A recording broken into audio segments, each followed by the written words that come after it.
SEC files charges against Binance entities and its founder, Changpeng Zhao. I'm Rosemary Miller here with Michael Del Castillo, a senior editor for Forbes Digital Assets. Thank you so much for joining me today, Michael. Thank you, Rosemary. It's a pleasure to be here as always. So, Michael, what is your overall assessment of this lawsuit? It's the beginning of a long process. The SEC deciding to go after the largest cryptocurrency exchange in the world is been a long time coming. The exchange itself is the most heavily funded, deeply pocketed exchange in the world. It is bigger than most banks in the world. And CZ, the CEO, has made it very clear that they plan to defend their company. So whether or not the charges in the lawsuit are true, regardless of what the cryptocurrency world might learn as a result of the process and their standing regulatory speaking, we are going to be in this for maybe years before the end is over. Oh, my years. Yeah. Well, Michael, you've done quite a bit of research and reporting on Binance.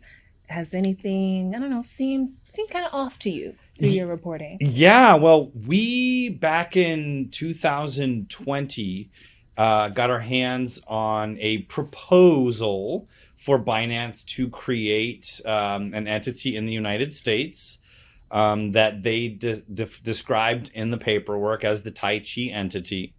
That would, metaphorically speaking, use the government's own weight against it, which is to say that the U.S. entity would be there to give all appearances of playing well with regulators, meanwhile, literally just trying to keep them occupied, trying to distract them, literally outmaneuver them, have a bigger staff, have more human beings involved, while the rest of Binance was elsewhere doing other stuff. That other stuff included the CEO, CZ, recommending using VPNs so that customers who had been blocked and prevented from accessing the site could still access the site. Now, that's something that you can technically do anywhere for any site. But it was the first time that I had seen a high-profile CEO actually advocating for users or potential users to do that. These documents, importantly, they have come to be known as the Tai Chi documents, were a proposal. And we made it very clear in our reporting in 2020 that there was no direct evidence that anybody had ever voted to implement this proposal. We were very clear that we had no firsthand evidence that the vote for this proposal had actually ever happened and that any of it had been implemented. But what we were able to do was take a look at item after item after item of things that we did know, of organizations that did exist, of paper trails that we could find, that looked an awful lot like what has come to be known as the Tai Chi entity. So we didn't exactly conclude in any sort of formal sense that what is Binance US now, it was then using a different name, was in fact the Tai Chi entity that had been set up disingenuously to distract regulators while the parent company could go on doing business as usual.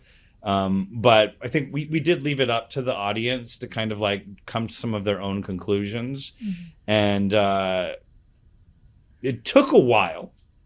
In fact, there was a pretty big space of about 2 years where there was very little reporting on this from any news organization. There was a little bit here and there. And then in 2022, you just started seeing it left and right. It was like almost overnight, the world decided that something was going on with Binance. And do you think FTX had something to do with that because of the separation of FTX and FTX US, and it was all? Oh, that's a great question.